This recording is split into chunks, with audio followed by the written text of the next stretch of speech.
Muy bien, vamos a ver un poco eh, esta imagen y vamos a interpretarla. Bueno, básicamente en la fase de requerimientos, ¿cierto? Que sería, digamos, que la fase de los requerimientos, vamos a definir todos los requerimientos que hemos ya mencionado en los slides previos, asociados a los conceptos de seguridad core, los conceptos de diseño y también los tipos de requerimientos que acabamos de ver. Básicamente, eso es lo que deseamos que nuestro software cumpla.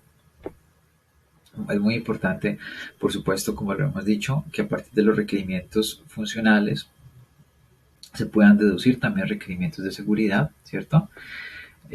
Pero también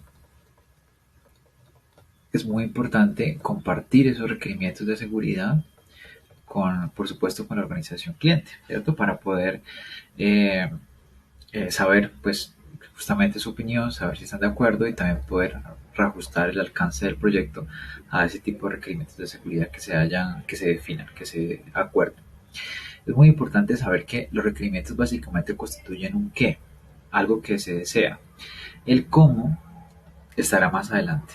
El cómo básicamente ya vendrá cuando se haga la fase del diseño, ¿cierto? Aquí justamente miren que dice la fase de diseño e implementación definimos cómo implementar dichos requerimientos. Entonces, en el diseño aquí ya vamos a definir justamente los controles, cuáles van a ser los controles necesarios para lograr cumplir con ese qué. Y también vamos a hacer después en la fase de implementación justamente el, el desarrollo, ¿cierto? De esos controles, ¿cierto? Que ya se han diseñado previamente. Justamente aquí donde ya se hace la construcción de esos controles, de esos mecanismos de seguridad para garantizar el cumplimiento de los requerimientos de seguridad que se han definido previamente. Bueno, después ya puede venir una fase de verificación, una fase de mantenimiento, ¿cierto?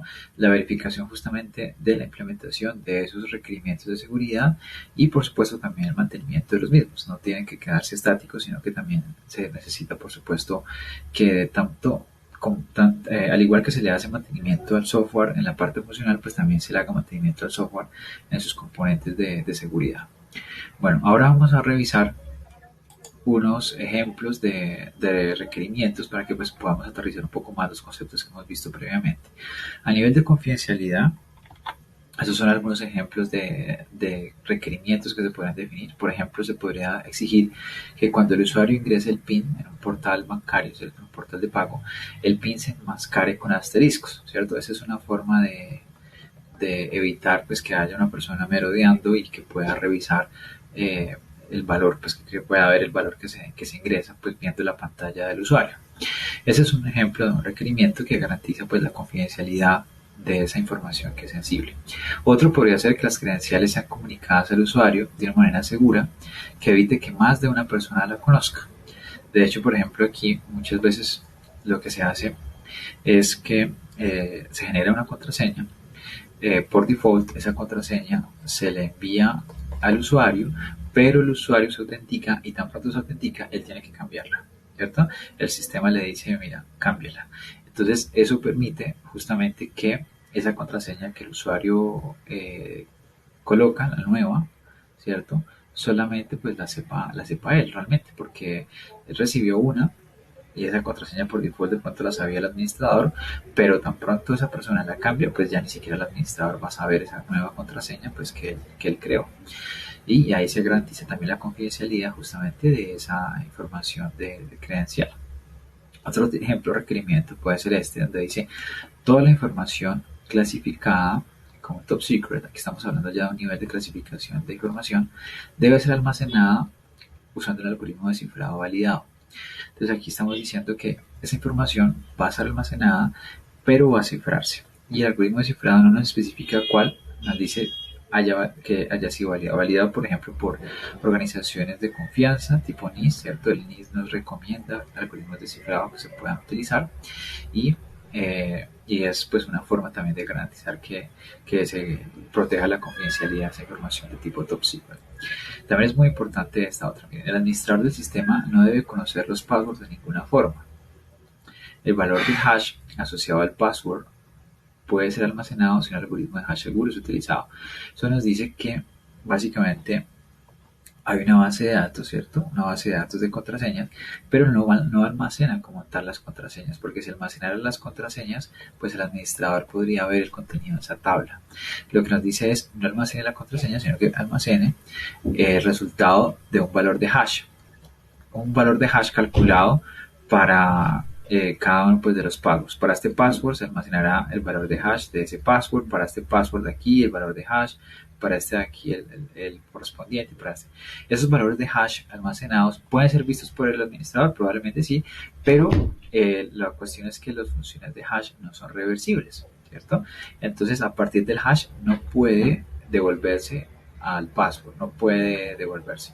Entonces, se almacenan en ese caso los passwords de manera cifrada porque están almacenados en forma de hash y se garantiza la confidencialidad de los mismos. Un último ejemplo de requerimiento de confidencialidad puede ser este, en el que la comunicación entre el servidor y el cliente se proteja adecuadamente para evitar un ataque de hombre en el medio. Un ataque de hombre en el medio básicamente es un ataque de interceptación de tráfico donde un componente se ubica, como su nombre lo dice, en el medio entre un cliente, por ejemplo, y un servidor, ¿cierto? Un servidor. Entonces, el ataque en el medio se da porque ese elemento intermedio se ubica aquí, justamente, ¿cierto? Entonces, lo que nos dice es el esquema de comunicación que se establezca entre el usuario y el servidor que sea seguro, por ejemplo, un canal HTTPS que garantiza cifrado extremo a extremo, para evitar justamente que una persona que se ubique en el medio pueda acceder a esa información confidencial, porque el atacante podría ubicarse en el medio quizás y obtener un paquete de datos, pero esa información iría cifrada. Entonces, al ir cifrada, pues no podría saber lo que hay dentro. O sea, no le serviría de mucho a ese atacante poder ver un paquete porque pues, el paquete estaría cifrado. Estos son ejemplos de requerimientos de confidencialidad. Estos otros son ejemplos de requerimientos de integridad. Aquí hay dos aspectos que se abordan generalmente en la integridad y es que uno de ellos es la confiabilidad, que es la integridad del sistema, o sea, del software, y lo otro, la de los datos, ¿vale? El primero hace referencia al comportamiento del software. Un software íntegro pues se comporta como se espera que se comporte, y por otro lado la integridad de los datos cuando se habla acerca de los datos gestionados por el software para que los datos no sean modificados. Entonces los requerimientos pueden ir en alguno de los dos sentidos o en ambos. Miremos aquí algunos ejemplos. El primero dice el nombre del archivo debe contener caracteres regulares y números. Otros caracteres deben ser prohibidos. Entonces, en este caso, bueno, nos está diciendo que el nombre como tal de un fichero tiene estas restricciones, ¿cierto? Y solamente, pues, eso es lo que va a permitirse en el momento pues, de asignación de un nombre a un fichero. El segundo es que las descargas deben mostrar el valor del hash de tal forma que el usuario pueda validar la integridad de los archivos. Esto es muy importante porque, por ejemplo, aquí ese valor de hash, al igual que para el ejemplo anterior lo sacamos para el password, también para los archivos se puede generar un valor de hash. Entonces, un archivo, por ejemplo, el file 1 puede tener un valor de hash y el file 2 puede tener otro valor de hash. Ese hash básicamente se obtiene fruto del archivo y si al archivo se le modifica una coma, ¿sí? Se le coloca cualquier elemento que se le coloque, el valor de hash va a cambiar. Entonces, este valor de hash básicamente es un mecanismo de validación de la integridad del archivo, porque si yo dejé, por ejemplo, un archivo con un valor de hash y después lo encuentro con otro valor de hash, es porque el archivo fue modificado por alguien, no sé quién, ni cómo se modificó, o sea, ni en cuánto se modificó, pero fue modificado. Entonces aquí nos dice la descarga, hacer que la descarga contenga también una información del valor de hash, de tal forma que yo después pueda, cuando he descargado, por ejemplo, un archivo, vale, sacarle el valor del hash. Por ejemplo, yo aquí tengo el archivo de 2 descargado, ¿cierto? Lo descargué de la página, por ejemplo.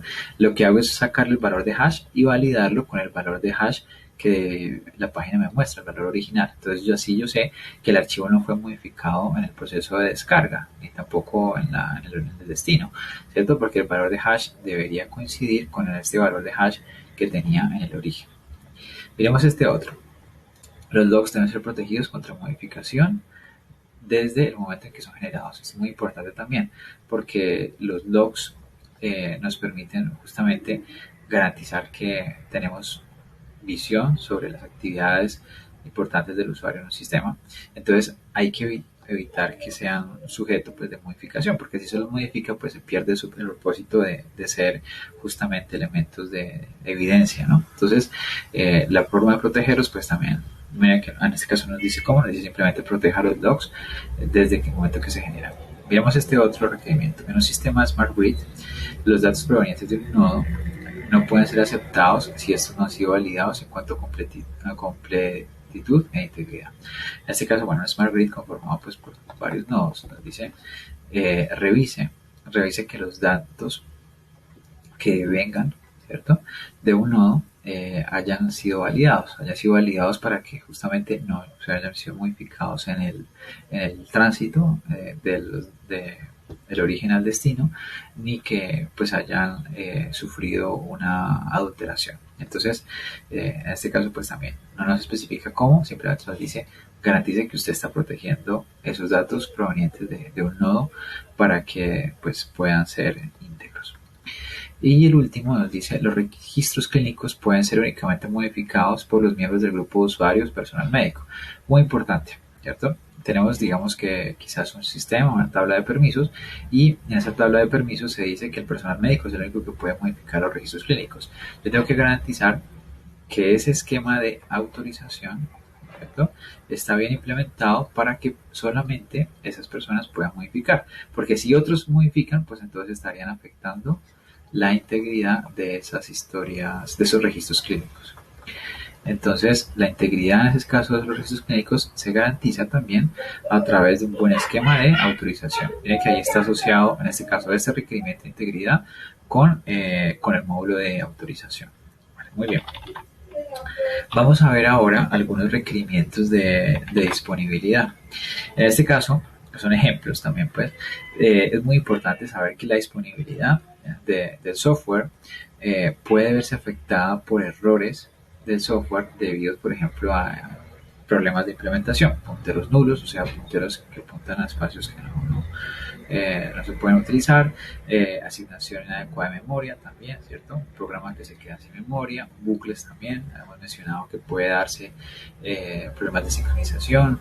Entonces, todos estos son ejemplos de problemas de implementación que generan que el software se bloquee, que no avance, que tenga un error en la respuesta. Y eso es prácticamente una afectación a la disponibilidad, porque la disponibilidad hace referencia a que el software tiene que estar disponible, pero pues este tipo de errores de implementación harían que el software no lo esté. Entonces, eso es lo que hay que evitar, este tipo de situaciones hay que evitar. Algo muy importante y es que los requerimientos de disponibilidad muchas veces se definen a partir de esas variables que están aquí, el MTD, el WT, el RTO, el RPO y el SLA. Y esas métricas, realmente, variables geométricas, se pueden visualizar, se pueden entender de una manera muy sencilla en esta gráfica. Aquí podemos tener una línea de tiempo, ¿cierto? La línea de tiempo que va por aquí y tenemos pues en un instante de su 1 un momento en el que el sistema va operando de manera normal, ¿cierto? Luego, ¿qué sucede? Después de que está operando de manera normal, un instante más adelante, un instante de sub 2, ocurre un error, ocurre una disrupción, ocurre una incidencia, cualquiera, por ejemplo, de las que hemos dicho acá, que provoca que el software pare.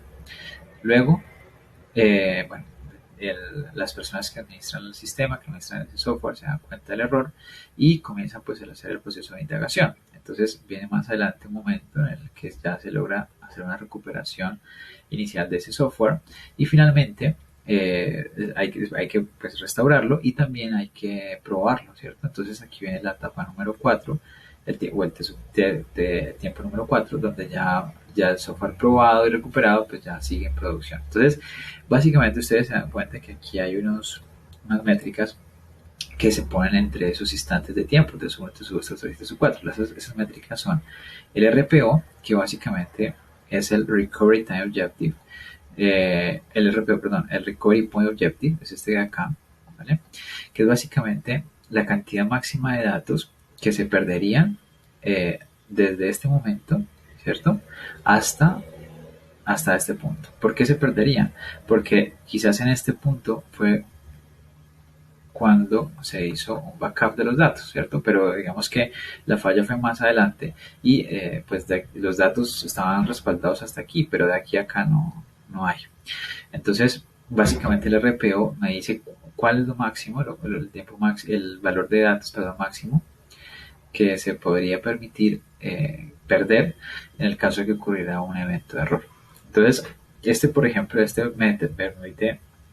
me define de una manera muy precisa la frecuencia con la cual yo debería, por ejemplo, hacer backups de cierto tipo de información. Si yo quiero que ese RPO, esa cantidad máxima de datos perdidos, sea poca, pues tendría que tener, por ejemplo, una estrategia de backups más frecuentes para evitar que la pérdida fuera pues tan grande. Luego está el RTO, este sí es el Recovery Time Objective. Este es el tiempo que se mide en tiempo, claramente, que debería pasar hasta la recuperación, la cantidad máxima de tiempo para restaurar el software. Entonces, por ejemplo, yo puedo buscar que después de una disrupción, máximo en 2 horas, otra vez ya esté el software recuperado. Entonces, ese sería, digamos, que mi objetivo de tiempo de recuperación, esas dos horas, ¿vale? Y luego está el WRT, que es el tiempo que se gasta validando que el software efectivamente quedó recuperado y pues habilitándolo completamente, integrándolo con los demás sistemas que están funcionando y que dependen de él. O sea, básicamente es el periodo como de testing de que el software efectivamente quedó recuperado. Entonces, este es un tiempo pues que también se calcula. Ya cuando se llega a este punto es cuando ya se logró otra vez volver a la normalidad, ¿vale? Cuando pasó la recuperación y la prueba. Entonces, ese WRT también se cuantifica y también puede ser un requerimiento de seguridad. O sea, el requerimiento de seguridad puede ser que el RTO sea menos de 2 horas, que el RPO sea, por ejemplo, menos de 100 megas de datos y que el WRT sea, por ejemplo, menos de 1 hora. Esos ya es, al colocarlo así de una manera más cuantitativa, pues se define unos objetivos de cumplimiento pues ya mucho más claros. El MTD, que es el máximo tiempo tolerable de disponibilidad, pues va desde el momento de la interrupción hasta que ya finalmente logra culminar el proceso de pruebas, o sea, la suma del RTO y el WRT, que es este Maximum Tolerable Downtime. Algo muy importante aquí también son los SLA, que el SLA es un acuerdo de nivel de servicio y es básicamente un documento que contiene el MTD y el RTO, ¿vale? Bueno, también puede contener los demás, pero básicamente lo contendría de una manera muy precisa el compromiso que hay en garantizar que el software se recupere en un tiempo no mayor al RTO y que el software vuelva a estar disponible completamente en la normalidad, que es el MTD, en un tiempo pues no mayor también a ese MTD. Entonces, los requerimientos de disponibilidad pueden incluir cláusulas referentes a evitar, por ejemplo, que este tipo de errores se den, pero también a garantizar de que si se llegan a dar, se garantice un tiempo de recuperación no mayor a un valor, un RPO no mayor a un valor y un MTD no mayor a un valor. Entonces esos serían los ejemplos de requerimientos de disponibilidad que se podrían poner también a nivel de software.